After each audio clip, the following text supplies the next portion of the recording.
नमस्कार, आप सभी का स्वागत है मेरे YouTube channel ARS dream care में, जहां मिलेगी आप सभी को हिंदी व्याकरण से संबंधित संपूर्ण जानकारी। क्योंकि हिंदी व्याकरण सभी परीक्षाओं एवं प्रतियोगी परीक्षाओं में बहुत ही महत्वपूर्ण है। तो चलिए आज शुरू करते हैं आज का टॉपिक। तो आज का हमारा टॉपिक है व्यंजन वर्ण, लेकिन किन आधारों पर है देख लेते हैं। श्वास कंपन के आधार पर व्यंजन वर्ण के भेदों के बारे में आज जानेंगे।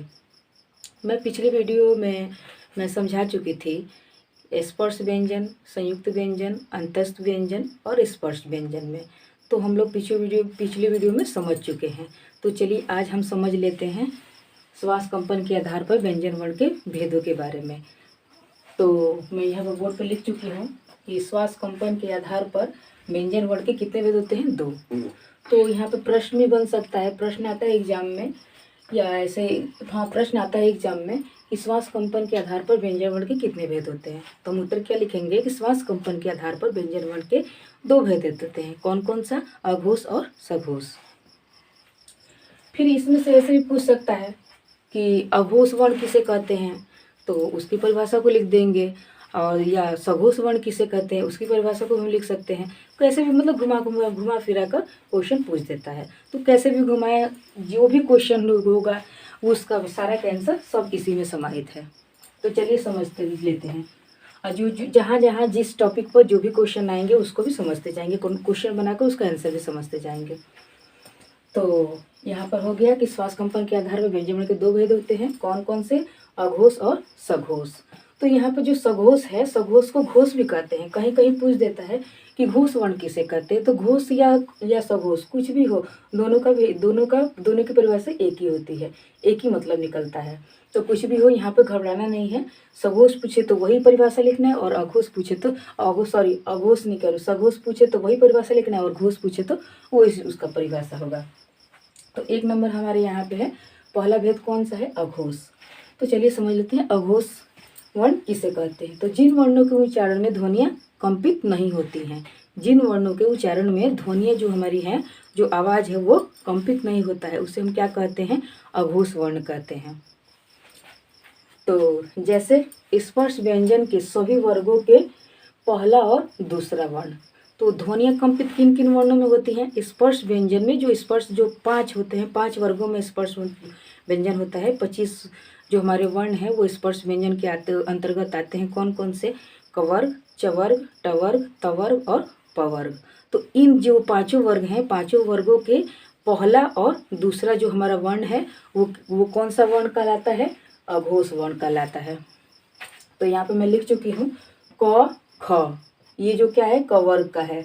कवर्ग का ये पहला वर्ण है और ये दूसरा वर्ण है, क और ख। अगर इन दोनों का उच्चारण करते हैं क ख, इन दोनों का उच्चारण जो है वो सेम होता है, क ख।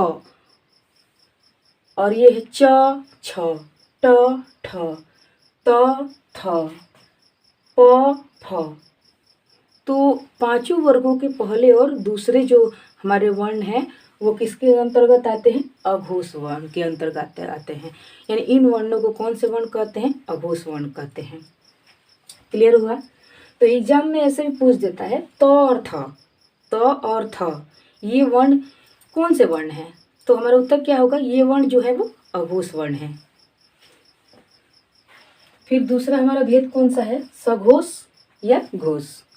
कुछ भी, सघोष या घोष।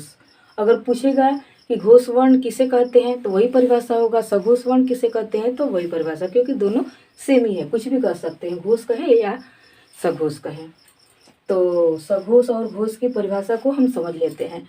तो जिन वर्णों के उच्चारण में ध्वनियाँ क्या होती हैं? यहाँ पर कंपित होती हैं। पहला जो हमारा था अघोष, उसमें ध्वनियाँ जो थी वो कंपित नहीं हो रही थी। तो कौन सा वर्ण था? जिस वर्ण में ध्वनियाँ जो है हमारी कंपित नहीं होती हैं वो क्या है? अघोष है। और जिन वर्णों के उच्चारण करते समय ध्वनियाँ जो हमारी कंपित होती हैं वो कौन से हैं? सघोष या घोष। तो जिन वर्णों के उच्चारण में ध्वनियाँ कंपित होती हैं उन्हें हम क्या कहते हैं? सघोष व्यंजन वर्ण कहते हैं या घोष व्यंजन वर्ण कहते हैं, कुछ भी कह सकते हैं। जैसे स्पर्श व्यंजन के सभी वर्गों के तीसरा, चौथा और पांचवा। स्पर्श व्यंजन के अभी हम समझे थे कि पहला और दूसरा हमारा क्या था, अघोष था। अब यहाँ पर आ गया तीसरा, चौथा और पांचवा, ये क्या है, सघोष या घोष। तो यहाँ पर मैं लिख चुकी हूँ, चलिए समझ लेते हैं। कृपया आप वीडियो को पूरा देखिए, अगर आप वीडियो को पूरा देखेंगे तो अच्छी तरह से समझ पाएंगे, इसलिए आप कृपया कर वीडियो को पूरा देखिए, आधा अधूरा वीडियो मत देखिए। आप सभी से यही मेरा रिक्वेस्ट है कि वीडियो को पूरा देखिए। तो चलिए इसको समझ लेते हैं कि कौन कौन से पांचों जो वर्ग हैं, कौन कौन से वर्ग हैं और कौन कौन सा जो नंबर है जो हमारा वो उन वर्णों को उच्चारण करने में ध्वनियाँ जो हमारी हो कंपित होती हैं। तो क वर्ग यहाँ पर है, तो क वर्ग का तीसरा, तो क वर्ग का तीसरा कौन सा आया, ग, क, ख, ये कौन सा था, पहला और दूसरा। तीसरा हमारा कौन सा है, ग, चौथा क्या है, घ, पांचवा क्या है, अंग। फिर यहाँ पे दूसरा जो है हमारा चवर्ग है, तो चवर्ग का तीसरा कौन सा हुआ, ज, चवर्ग का चौथा झ, चवर्ग का पांचवा इय। यहाँ पे टवर्ग है, टवर्ग का यहाँ पे तीसरा कौन सा है, ड, चौथा है ढ और पांचवा यहाँ पे है अड़। फिर यहाँ पे तवर्ग है, तवर्ग का कौन सा है यहाँ पर तीसरा, द, चौथा ध और पांचवा न। यहाँ पर पवर्ग का जो है वो तीसरा है ब, चौथा है भ और पांचवा है म। तो क्लियर हो गया कि जिन वर्णों के उच्चारण में ध्वनियाँ जो हमारी हैं वो कंपित होती हैं तो वो कौन सा है, उसे हम कहते हैं सघोष या घोष। और जिन वर्णों के उच्चारण में ध्वनियाँ कंपित नहीं होती हैं उन्हें हम क्या कहते हैं, अघोष कहते हैं। अघोष अगर जिसमें अ लग गया है इसका मतलब निगेटिव यानी नहीं होती हैं, ऐसे भी पहचान सकते हैं हम। तो पहचानने का ये तरीका है, अगर पूछ देगा यहाँ पर कि च, छ ये कौन से वर्ण हैं तो पहचान जाएंगे, वही सिंपल है, च है, छ है। जो च है वो दूसरा हमारा वर्ग है यानी चवर्ग का पहला है, तो इसमें भी ध्वनि का उच्चारण करते समय यहाँ पर हम उच्चारण कर रहे हैं वर्ड को, तो इसमें ध्वनि हमारी कंपित नहीं होती है। और या क है उसमें भी कंपित नहीं होती है। लेकिन अगर पूछ दे कि जो हमारा वर्ण है वो किस वर्ण के अंतर्गत आता है तो हम क्या करेंगे, तो यहाँ पर हम कहेंगे सघोष या घोष, क्योंकि इनका उच्चारण करने में ध्वनियाँ जो हमारी कंपित होती हैं। जैसे ज बोल रहे हैं तो थोड़ी तेज आवाज़ लगा रहे हैं तब जाकर इसका उच्चारण हो रहा है। अगर हम यहीं पे च बोलते हैं तो उसको आराम से बोल सकते हैं, आराम से बोल पा रहे हैं। तो यहाँ पर क्लियर हो गया कि जिन वर्णों के उच्चारण में ध्वनियाँ जो हैं हमारी कंपित होती हैं तो उन्हें हम क्या कहते हैं, सघोष या घोष। आज जिसमें कंपित नहीं होती हैं उसे हम क्या कहते हैं, अघोष। कृपया आप सभी को अगर मेरा पढ़ाने का तरीका जो है वो समझ में आया हो तो मेरे चैनल को लाइक कीजिए, सब्सक्राइब कीजिए एवं बेल आइकन पर क्लिक जरूर कीजिए। Thank you. Okay bye.